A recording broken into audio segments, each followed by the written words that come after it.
Good morning, Kayama. September 5, magdamag na ulan. Grabe, hindi ko pa ako naka-recover.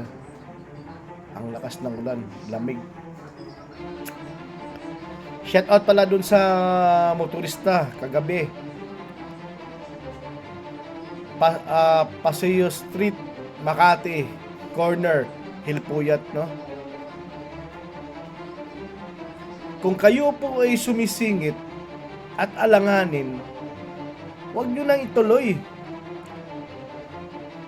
Nakakadisgrasya kayo eh. Di ba? Pag kayo nakasagi, tumatakas lang din kayo. Kawawa nyo naman yung yung sasakyan na iniwan nyo. Di ba? Wala kayong konsyensya. Pag kayo masagi, galit na galit kayo. Hindi ko to nila lahat ng riders. Pili lang naman itong mga balas-subas dito na mga riders. Rider din ako. Rider din ako. May motor din ako. Pero hindi ako sumisingit ng alanganin. Mindset ba? Yung 50-50. Huwag nyo na ituloy kung 50-50 yan. Napakaano nyo naman. Kayo makadisgrasya, sisibat. Ilang beses na nangyari sa akin yan. Hindi ko na lang inaano kasi di naman kita nahabol eh. Hindi rin na kita nakita. Hindi naman kita kilala. Diba? Makonsensya ka sa mga ginagawa mo. Siguro lagi mo na ginagawa yan, no? Sarap ang pitikin sa sarap pitikin yung lalamunan mo eh. Grabe ka. Kaya sa lahat naman, sana maging kayo.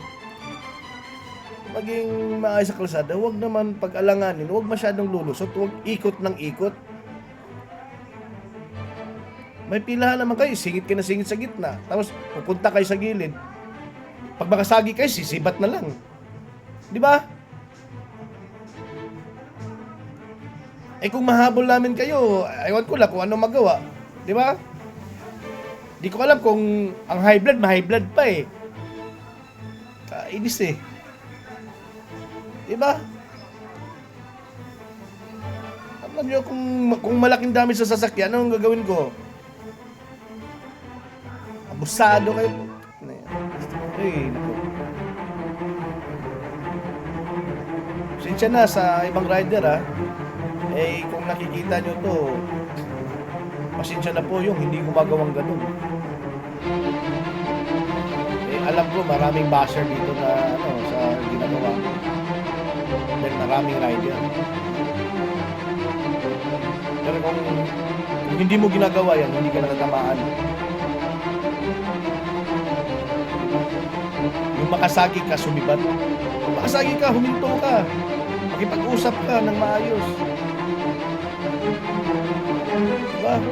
Hindi yung pag-iisipin mo pa yung may-ari ng sasakyan. Tuloy ako. Galit ako eh. Diba?